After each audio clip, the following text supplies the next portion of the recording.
Saat Teduh Antioquia hari ini, alat penghibur. Bacaan hari ini diambil dari 2 Korintus 1 ayat 3-4.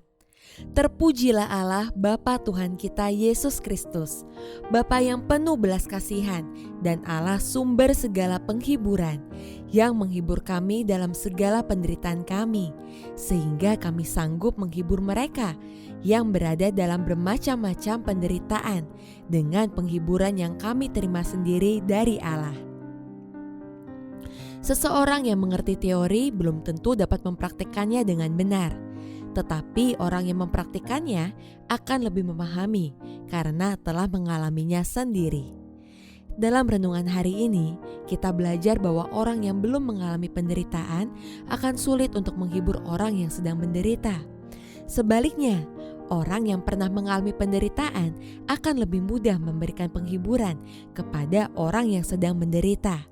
Sebagai contoh, para Rasul Kristus mengalami banyak kesukaran dan penderitaan yang berat. Namun mereka juga mengalami penghiburan yang berlimpah dan memperoleh damai sejahtera.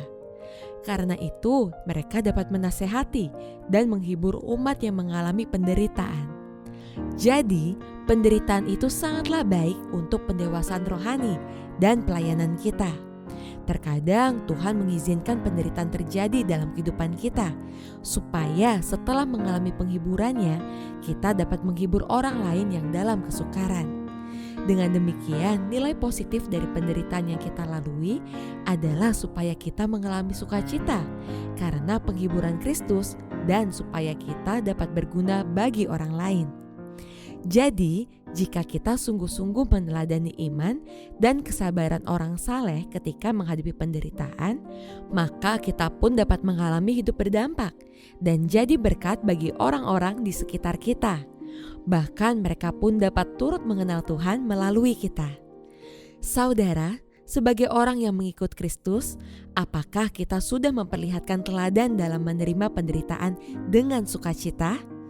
Apakah kita sudah menjadi berkat bagi orang lain melalui penghiburan yang kita terima dari Kristus?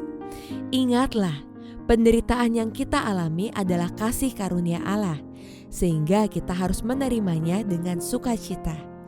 Dengan demikian, kita juga dapat menghibur saudara-saudara kita yang mengalami penderitaan. Karena itu, tetaplah menjadi berkat bagi orang lain.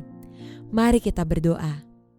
Tuhan, kami bersyukur dan berterima kasih atas penghiburan-Mu, walaupun kami harus mengalami kesulitan dan kesusahan dalam kehidupan kami. Ajarlah kami supaya dapat menghibur orang lain yang mengalami penderitaan saat ini. Dalam nama Tuhan Yesus, amin.